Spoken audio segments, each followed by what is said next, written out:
memfitnah, menghina, memfitnah, capek. Kita perang aja deh. Kita perang aja. Saya siap untuk kobarkan perang melawan mereka dengan backingnya sudah. Akan beri komando kepada umat Islam. Ayo kita selesaikan dengan cara kita. Takbir. Saya sampaikan, kalau sampai Fuad bangsat biadab, Fuad cucu Gerwani PKI tidak ditangkap, tidak ditahan, maka jangan salahkan kami umat Islam yang akan bertindak, akan kami lawan, akan kami bantai dia sampai titik darah penghabisan.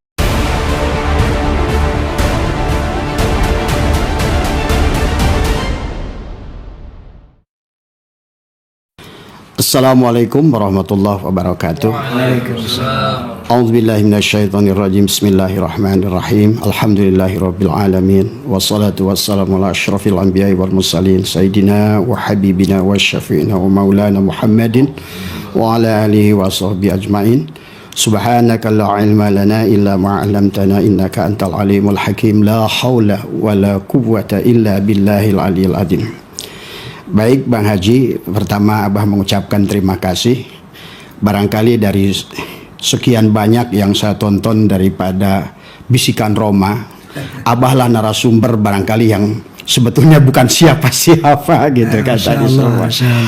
Ya, tetapi pada dasarnya sebagaimana betul yang Bang Haji sampaikan, Abah setuju dengan Bang Haji bahwa sesungguhnya berdasarkan dari segi ilmiah, keilmuan, baik itu dari segi genetika, dari segi filologi, dari segi sejarah, dari segi ilmu nasab, sebetulnya sudah selesai. Abah setuju. Tetapi barangkali betul juga yang disampaikan Bang Haji, karena barangkali saudara kita dari kaum Ba'alwi ini sudah sekian puluh tahun merasakan kenikmatan adalah menggunakan dengan status nasabnya, adalah bahkan mungkin Abah nanti akan sedikit ceritakan bagaimana Abah 15 tahun seolah-olah dimanfaatkan oleh mereka. Abah ini adalah muhibbin berat tadi semua. Yang Abah sampaikan tadi ke Bang Haji, ada udah lebih 1 miliar dari Abah ini semua. Saking ingin memastikan, Abah belum lama ini kan menyampaikan, sampai barangkali kalau lihat podcast Abah menantang kepada siapapun dari mereka yang mendukung Ba'alwi yang bisa menunjukkan bahwa Said Ahmad bin Isa itu pernah hijrah ke Yaman. Kata Abah, saya siapkan 200 juta. Sampai hari ini Bang Haji tidak ada yang datang. Bahkan Abah tambahkan lagi waktu itu, kalau seandainya kalau perlu Abah tambahkan lagi, kata Abah, ini tambah pelfire dah. Karena ingin selesai Bang Haji. Ya, karena masalah ini melelahkan buat bangsa dan negara Indonesia. Ya. Nah, sebelumnya Abah ingin disclaimer dulu, Abah bukan ulama, ya, Abah juga bukan siapa-siapa. Artinya bahwa kalau kita berdasarkan secara keilmuan, harusnya bahwa ahli filologi sudah ada dan sudah menyatakan, ahli DNA Dr. Sugeng juga sudah menyampaikan. Kemudian juga ahli nasab Kiai Imaduddin Usman sudah sedemikian jelas menyampaikan. Jadi kalau menurut Abah memang seharusnya memang ini sudah selesai. Tetapi adalah butuh waktu barangkali buat Ba'alwi untuk menyadari ini. Sampai Abah membuat kesimpulan bahwa sesungguhnya di Indonesia ini terbagi Bang Haji 2 kelompok ulama. Ya. Kenapa ada sebagian saudara kita, guru-guru kita masih ngotot bertahan dengan Ba'alwi? Setelah Abah mengadakan kajian, ternyata ada 2 kelompok ulama baik di Indonesia maupun internasional. Yang pertama yang berpegang kepada ulama ulumuddin adalah monodisiplin, dan kebanyakan dari mereka itu adalah berpegang kepada fikih abad pertengahan. Jadi selalu tentang haram dan halal gitu. Tetapi ada sebagian ulama yang sudah justru menolak Ba'alwi itu. Kalau Abah kaji, kelompokan mereka semua adalah sudah ada pada ad-dirasah al-islamiyah, lebih kepada multidisiplin. Jadi 2 kelompok ini yang dari ulama ini yang sampai hari ini bisa terasa. Kemudian Abah mendapatkan mandat untuk Jawa Barat, sebagaimana pertanyaan Bang Haji tadi. Alhamdulillah sekarang di Jawa Barat yang sudah terbentuk kepengurusan ini sudah 12 kabupaten.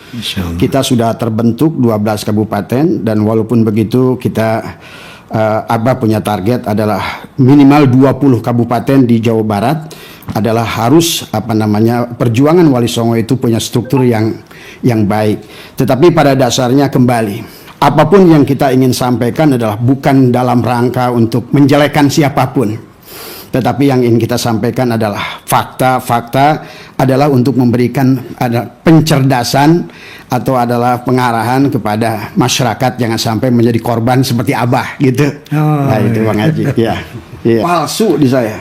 Dijual 50 juta, begitu saya cek ternyata 500.000. Luar biasa. Ya tentu saja karena memang seperti hari ini Bang Haji, Abah dan seluruh sahabat kita di perjuangan Wali Songo, memang tujuan kita berjuang ini pun adalah yang terutama yang pertama adalah tentu ingin menjunjung adalah marwah kebesaran keagungan baginda Nabi Muhammad SAW. Yang keduanya adalah tentu adalah karena mereka bukan hanya mendawir dan bukan hanya mereka adalah mengisbat nasab kepada baginda Nabi, tetapi juga mereka telah merusak sejarah Bang Haji yang Abah tahu. Nah, jadi sesungguhnya kalau menurut Abah sangat terjadi kerusakan yang luar biasa. Yang luar biasa dari berbagai aspek. Kerusakan dari segi ekonomi, tidak sedikit masyarakat yang didawir termasuk Abah.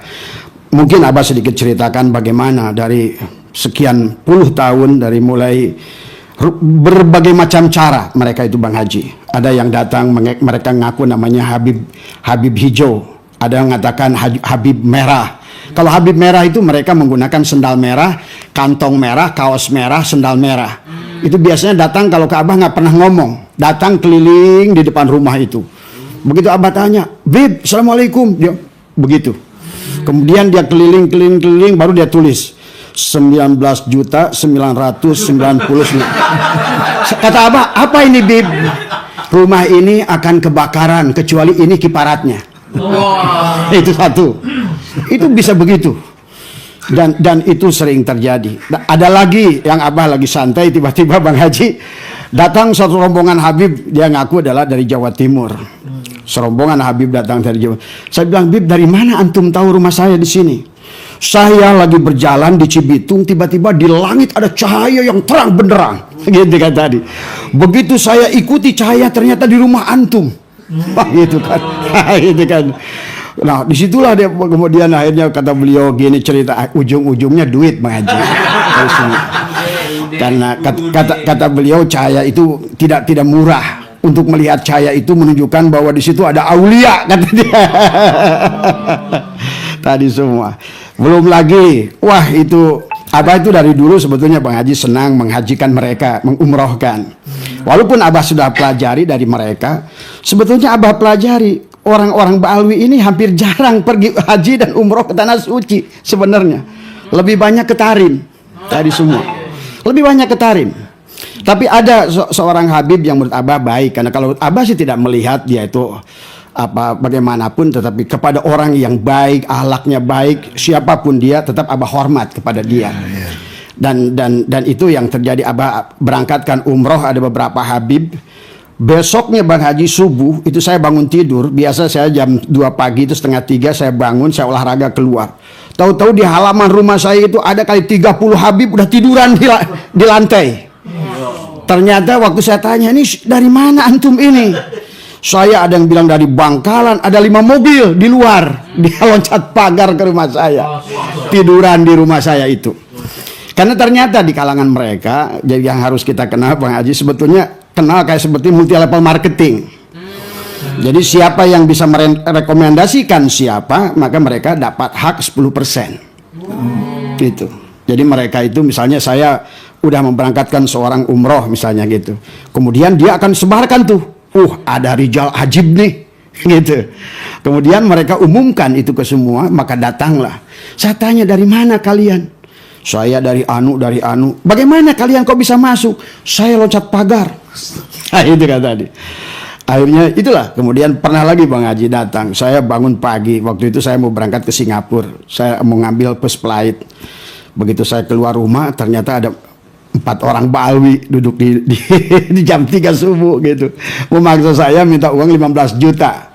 Katanya dia bilang buat apa? Dia bilang buat renovasi rumah saya. Ini maaf ya, jadi ini bukan untuk menjelekan siapapun, tapi ini insya Allah, karena Allah menyaksikan apa yang kita sampaikan, insya Allah kita bisa bertanggungjawabkan. Barangkali adalah untuk menambah penyadaran kepada masyarakat. Bukan kita tujuannya fitnah, tapi adalah untuk membukakan fakta-fakta apa yang ada. Maka dan dia ngotot minta kepada Abah 15 juta sampai turun 12 juta sampai 10 juta karena Abah ingin buru-buru ke bandara. Akhirnya Abah kasih 2 juta Bang Haji. Setelah 2 juta pun masih ngotot dia. Sampai dia bilang, Ji, saya doakan biar selamat. Kan Abah jengkel. Bib, kalau bisa doakan jatuh aja pesawatnya sekalian gitu. Sekalian saya ingin bukti doa kamu itu mustajab enggak gitu kan tadi semua. Banyak Bang Haji. Jadi selama sekian itu termasuk maaf. Ada dia bawa kaligrafi. Bawa kaligrafi sampai ke rumah. Assalamualaikum, waalaikumsalam gitu kata di semua. Ada kaligrafi. Ini apa? Tolong anak katanya ini 5 juta saja. Wah, yang kayak gini saya bilang 200.000 paling gitu. Ya sudahlah katanya 3 juta nggak apa-apa. Akhirnya saya maghrib itu saya berikan aja 3 juta. Saya kan tinggalkan, saya bilang, Bib, ayo sholat maghrib. Maaf Bang Haji, saya bukan ngejelekan lagi. Saya itu sering Mah Habib itu datang waktu sholat, tapi setiap saya mau ajak sholat nggak pernah mau. Itu anehnya saya itu. Udah tamat mungkin. Ya, tamat. mungkin sudah belajar sholat dari kecil barangkali tadi semua. Kemudian begitu saya tinggalkan, saya kasih duit 3 juta. Begitu saya beres sholat maghrib ke situ, kaligrafinya dibawa, duitnya dibawa. Dan ini ada penyaksian dari istri saya. Saya tidak ada Bang Haji. Dia masuk ke dapur. Umi, ke istri saya itu pengen makan. Istri saya telepon saya sewaktu itu di Surabaya. Pak, ini kenal gak dengan Habib Anu? Katanya gitu. Saya bilang gak tahu. Saya bilang tadi. Dia langsung datang ke dapur makan. Maaf ya. Ini adalah sebetulnya maka kenapa Abah berjuang luar biasa, karena Abah merasakan betapa satu, kalau menurut Abah tidak apa-apa memberi Bang Haji. Ya tidak ada masalah. Tetapi pada saat dikaitkan beliau itu kepada duriat Nabi, yang dikhawatirkan adalah akhirnya mereka itu merusak daripada marwah baginda Nabi itu sendiri. Ya, dan ini kalau Abah ceritakan, maka di Abah kalau Bang Haji kapan nanti mampir, ada tongkat Sunan Ampel yang mereka jual 7 juta. Ternyata hanya dari bambu biasa. Kata beliau, saya itu pulang dari makam Sunan Ampel dan dia bilang ini tolong antarkan ke Abah Setu. Tapi maharnya adalah 5 juta. Coba, ada batu, nanti ada Quran yang dia bilang sudah hampir 300 tahun tadi semua, dan itu saya bayar hampir 47 juta Bang Haji tadi semua. Ternyata begitu saya cek, ternyata juga artinya bahwa sebenarnya mungkin yang seperti saya ini banyak sebenarnya, karena saking cintanya pada Rasulullah. Kita sudah nggak peduli lagi kadang-kadang dengan perbuatan dan akhlak mereka dahulu itu tadi semua. Sampai Kiai Imaduddin datang, itulah yang menyadarkan kita. Ini kalau tidak dihentikan bahaya kepada kita dan kepada mereka. Karena saya selalu berharap Bang Haji dan selalu berdoa, ya Allah semoga Balwi ini diberikan penyadaran. Karena saya khawatir tadi semua. Sampai Abah pernah live, kata Abah, demi Allah bahwa mereka itu sedikit pun tidak bisa memberikan syafaat, karena fakta di dunia saja mereka sudah cari syafaat kemana-mana tiap hari. Itu yang saya rasakan Bang Haji tadi semua ya. Dan 2 tahun lebih Abah mempelajari dari aspek sejarah, sampai Abah punya teman ada termasuk juga di Yaman, termasuk di Palestina, di beberapa negara. Sebelum ke sejarah ya, benar-benar puncaknya dawir ke tempat Abah itu. Setiap hari tadi ada Wali Majdub, Habib Majdub, ada 3 orang yang digotong ke rumah.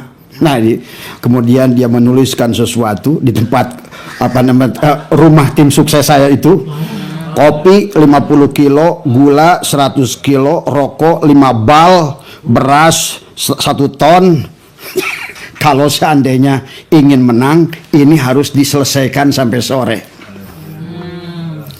Inilah memang kalau karena kecintaan kita kepada Rasulullah, terkadang kita bodoh, terkadang kita udah sebetulnya barangkali kita juga mengerti Bang Haji, tapi sebetulnya tadi karena kita sudah ditutup kecintaan dan mereka sudah merasa dan mereka sudah mengakui bahwa beliau itu duriat Rasul. Yang saya pandang, biarlah kamu seburuk apapun asal kamu benar sebagai. Tapi belakangan kita baru menyadari tentang kepalsuan mereka itu.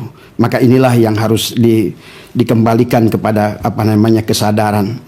Dan Abah pernah baca dalam satu kitab bahwa yang ditulis oleh Ba'alwi sendiri, bahwa sesungguhnya Ba'alwi itu tidak ada yang mubazir, tidak ada yang sia-sia. Gilanya adalah wali, sadarnya juga wali, kan gitu. Itulah yang menjadikan landasan kepada mereka oleh seseorang Habib yang dia mengatakan bahwa diantaranya adalah Habib yang gila, kaki Habib yang gila lebih mulia daripada 70 ulama yang alim, karena landasannya kata mereka Habib ulama itu pada saat dia berbuat dosa hilang keulamaannya.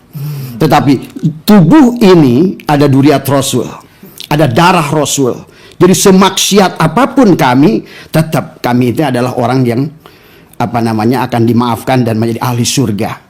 Maka siapa yang mendukung kami itu ditulis dalam kitabnya. Abah sudah ada kitab yang dibahas oleh Kiai Nur Ihya tentang berapa ratus hurufat adalah pembalikan adalah hadis-hadis baginda Nabi. Itu sudah pernah ditulis, pernah disampaikan Kiai Nur Ihya bahwa dengan mencintai mereka tadi semua, siapapun kalian, dosa apapun kalian, maka akan terampuni. Inilah yang akhirnya sampai hari ini banyak muhibin itu masih percaya kepada mereka, karena mereka selalu saya pernah bertemu dengan seorang kiai dan dia masih muhibin, tapi dia adalah sahabat saya. Saya bilang, kenapa kiai antum masih percaya dengan mereka? Dia bilang, bah, saya ibadah nggak bisa, ilmu nggak seberapa, amal nggak seberapa. Harapan saya adalah hanya satu, bahwa sesungguhnya saya itu bisa selamat mendapatkan sahabat Rasulullah lewat cucunya. Ini kan sebetulnya kalau dibawa ke betul kata Bang Haji tadi dari segi tauhid sudah syirik yang luar biasa, Bang Haji. Nah, adapun dari segi aspek sejarah, karena setelah Abah mempelajari dan karena Abah juga adalah korban daripada mereka, ya, baik itu adalah di Mesir, baik itu di Palestina, ya, dan kenapa mereka itu adalah ada di Indonesia itu sejak kapan? Bagi orang-orang, maka kata Abah, dari segi filologi sudah batal, dari segi genetika sudah batal, dari segi sejarah pun batal, Bang Haji. Karena tahun 1830 adalah terjadi perang di Panegoro yang luar biasa dahsyat, sampai tercatat di di sebuah buku yang ditulis oleh Senok Horgronje, Van der Plas dan Huub de Jong, menuliskan tentang bagaimana dahsyatnya perang di Penogoro, sampai mereka itu dibilang ditinggalkan kami oleh ulama. Tak ada lagi ulama Nusantara yang percaya dengan Belanda. Inilah yang menyebabkan asbabun nujul, asbabul hurud. Belanda itu adalah membawa imigran Yaman. Itu sebetulnya dikisahkan bagi sahabat-sahabat barangkali adalah pencinta bisikan Roma, adalah silakan nanti dicari di buku tentang tulisan Huub de Jong atau buku di Van der Plas. Siapa Ba'alwi ini sebenarnya? Sebetulnya nggak usah dibahas dari ilmu filologi, karena tidak mungkin akan ketemu. Nggak usah dibahas dari semua antropologi, apalagi arkeologi, karena tidak ada bukti-bukti sejarah. Dari segi ilmu sejarah pun sebetulnya mereka sudah batal sebetulnya. Setelah perang di Penogoro 1825-1830, Belanda kesulitan karena Sayyid dan Syarif yang saat itu adalah hijrah dari Hijaz, karena Arab Saudi waktu itu sudah mulai bergejolak di mana akan berdirinya kerajaan Saudi saat itu, dan mereka berubah menjadi negara Wahabi, maaf gitu ya. Sayyid dan Syarif yang asli itu kan eksodus ke Indonesia, ditampung oleh, dalam buku sejarah kita ditampung oleh Hamengkubuwono yang kedua, kakeknya daripada Pangeran Diponegoro. Itulah merupakan awal sebetulnya terjadinya perang Diponegoro, karena Sayyid dan Syarif itu bersama dengan Pangeran Diponegoro yang merupakan, nah kalau dilihat dari segi nasab sebetulnya Pangeran Diponegoro lebih habib daripada mereka dari semua. Mereka berjuang dalam perang itu, ya, akhirnya Belanda mengalami kekalahan, bahkan disebutkan 20 juta gulden, bahkan dikisahkan adalah melebihi hasil penjajahan mereka di Nusantara selama 100 tahun, habis dengan perang di Ponorogo itu tadi semua. Disitulah sebetulnya adalah Belanda kesulitan mencari Sayyid dan Syarif yang ada karena sudah menyebar Bang Haji. Ada yang lari ke Jawa Barat, dia bergerak dipanggil Aang, ada yang dipanggil Aceng, ada dipanggil Ajengan, lari ke Banten disebut dengan Tubagus. Ya tadi, akhirnya banyak di Nusantara ini sebetulnya adalah duriah-duriah Rasulullah yang sebetulnya tidak terverifikasi sesungguhnya. Karena memang Sayyid dan Syarif yang asli itu tidak akan ada yang mengaku. Tidak ada yang akan mengaku tadi semua. Karena selain mereka juga malu ya, yang kedua mereka juga menyadari harus menjaga marwah nama besar yang dibawanya, bukan sebaliknya dijadikan modal untuk keuntungan hawa nafsunya. Nah inilah 1886, itulah setelah, dan itu pun dalam sebuah kisah, silakan Bang Haji nanti verifikasi, dalam buku sejarah disebutkan ada seorang Habib ya bermaga Alatos. Itulah setelah 1830 itu Belanda kalah, seorang Pangeran Diponegoro atas inisiasi seorang Habib yang bermarga Alatos itu, kemudian mereka mengundang Pangeran Diponegoro, akhirnya ditangkaplah Pangeran Diponegoro tadi semua. Nah itulah ditipu Pangeran Diponegoro itu sebetulnya. Makanya kalau kita lihat perjanjian Rumroyen, Meja Bundar, kan, Linggarjati, sesungguhnya kan banyak tokoh kita yang ditangkap oleh Belanda kan dengan judul perjanjian tadi semua. Demikian Pangeran Diponegoro. Nah, kenapa alasannya itu? Setelah Abah pelajari, mereka itu adalah menarik orang-orang Yaman, dan dalam bukunya Hub de Jong, Abah melihat bahwa sebetulnya yang disebut dengan apa saat itu adalah Sayyid itu ada 700 Bang Haji. Tapi selebihnya ada 15.000 yang dibawa oleh siapa? Oleh Senokorgronya. Ya, yang asli Habibnya 700. Itu pun Habib yang disebut keturunan Sayyid Ahmad bin Isa Al-Muhajir. Kalau Sayyid Ahmad bin Isa Al-Muhajirnya itu juga palsu, berarti 700 yang mengaku Habib zamannya Senokorgronya pun sebetulnya udah palsu sebenarnya, kan gitu tadi semua. Mereka datang, maka datanglah ke Indonesia. Disinilah sebetulnya mulai awal bahwa Habib-Habib ini adalah sebetulnya digunakan oleh Belanda adalah untuk menarik kembali minat masyarakat Indonesia, karena ulama-ulama kita sudah nggak percaya. Sementara Sayyid dan Syarif yang waktu bersama Pangeran Diponegoro berperang itu sudah menyebar, menghilang di masyarakat, karena mereka sudah tahu message-nya itu mereka yang menjadikan target dari pembunuhan tadi semua. Ini sebetulnya dari awal, sebetulnya intinya adalah ada satu kelompok yang memang sudah punya tekad dari awal adalah ingin membersihkan daripada duriat-duriat Rasulullah, termasuk dan runtuhnya Turki Ottoman kan. Disitulah sesungguhnya Turki Ottoman turun, maka disitulah Arab Saudi adalah naik ke atas dibantu oleh siapa? Inggris kan. Nah itulah persoalan yang dimulai. Nah sementara masyarakat Indonesia dikira mereka yang datang dari Yaman itu sama, satu bahasa Arab, kedua tampangnya mirip kayak Sayyid dan Syarif yang sebelumnya.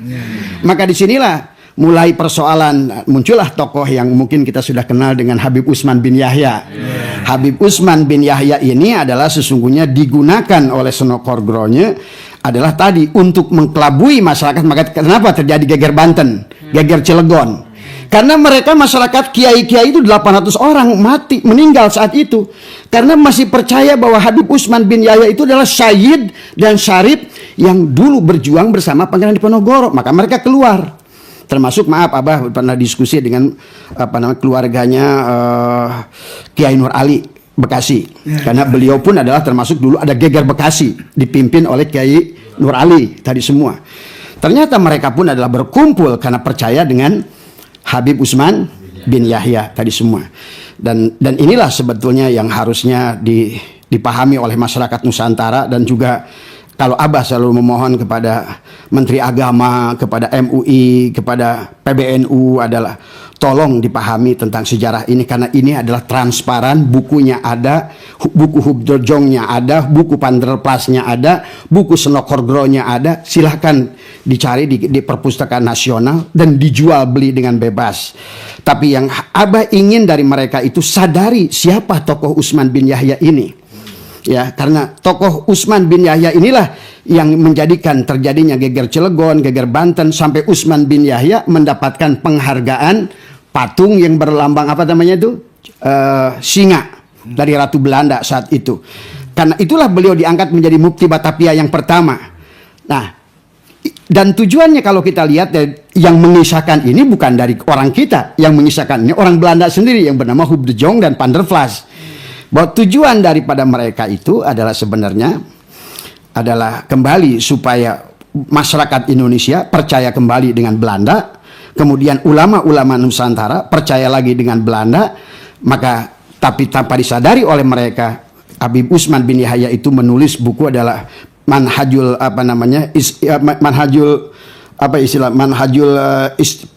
Istiqomah Fiddini Wassalamah, kalau tidak salah bukunya. Sekarang masih dijual bebas. Silakan diaji. Itu di halaman 22 sampai 24. Itu ditulis dalam bahasa tulisan Arab, tetapi sebetulnya bahasa Melayu. Bisa dibaca di situ. Di halaman 22 dan sampai 24 itu Habib Utsman menjelaskan tentang sesungguhnya Pangeran Diponegoro itu adalah penjahat. Bahwa sesungguhnya pejuang-pejuang Nusantara adalah merupakan mereka adalah orang-orang yang berjuang atas nama nafsu setan. Mereka itu gurur. Dan inilah yang akhirnya yang tidak diterima oleh Kiai Hadratus Syekh Hasyim Asy'ari, diantaranya adalah Kiai Hasbalah. Saat itu adalah yang Habib Utsman bin Yahya meminta kepada Kiai Hasbalah untuk menjadi mufti Batavia di Surabaya, tapi ditolak oleh beliau. Sementara di sisi Habib Utsman bin Yahya menganggap bahwa dia itu legal karena beliau adalah karena saat itu katanya Indonesia belum ada, yang ada adalah pemerintahan Hindia Belanda. Tapi tetap tidak bisa karena kita ini adalah Nusantara. Maka perjuangan Pangeran Diponegoro, Pangeran Tengku Umar, Tengku Cekditiro, Cut Nyak-Dien, Panglima Polim, termasuk juga adalah mereka disebutkan adalah perjuangannya adalah gurur. Dituliskan di dalam buku itu, Bang Haji, sehingga disitulah Belanda seolah-olah punya otoritas untuk menghabisi mereka-mereka itu yang berjuang atas nama Perang Padri, atas nama Pangeran Diponegoro dan lain sebagainya. Dan sekarang maaf ya, yang sekarang di Jakarta Habib Ali Kuitang, sekarang kan sudah ada faktanya bahwa beliau di dalam fotonya ada 2 lencana penghargaan dari Belanda. Itu sudah tersebar sekarang.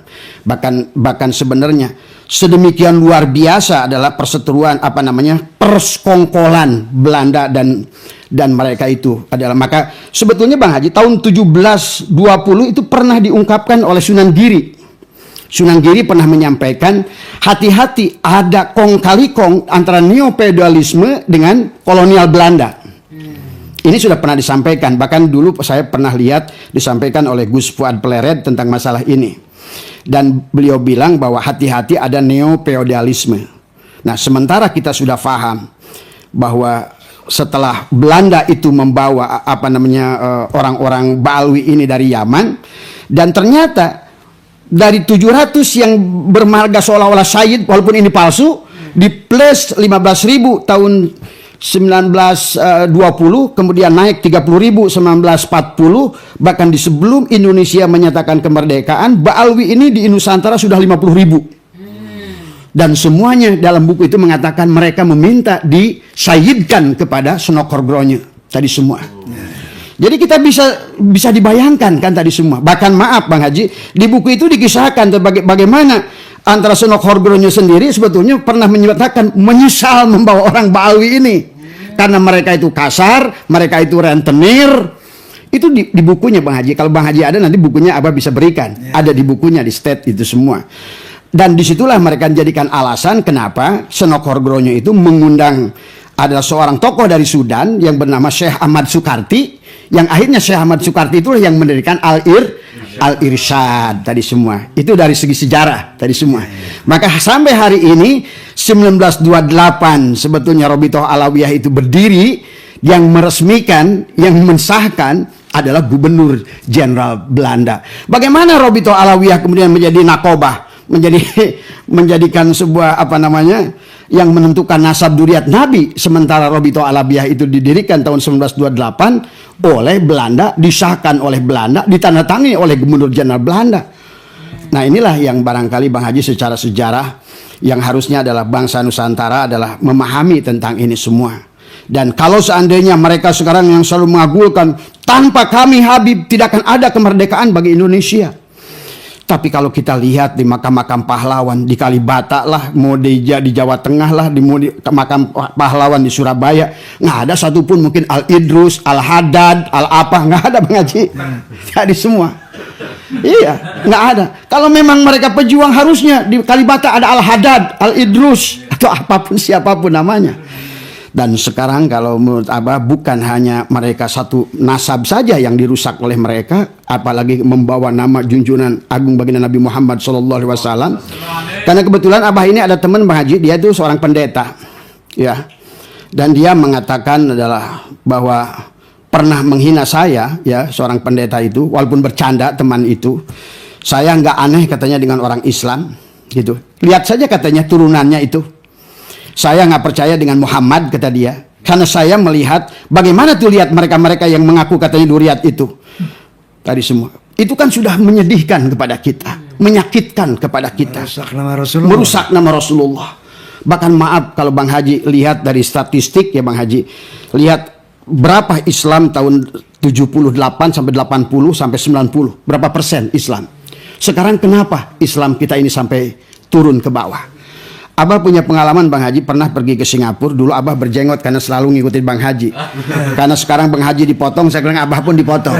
Tadi semua. Itu saya tuh pernah itu masuk ke jalur merah dan ditanya Bang Haji, "Are you EVI? Apakah kamu EPI?" "Oh no," saya bilang, "I'm NU."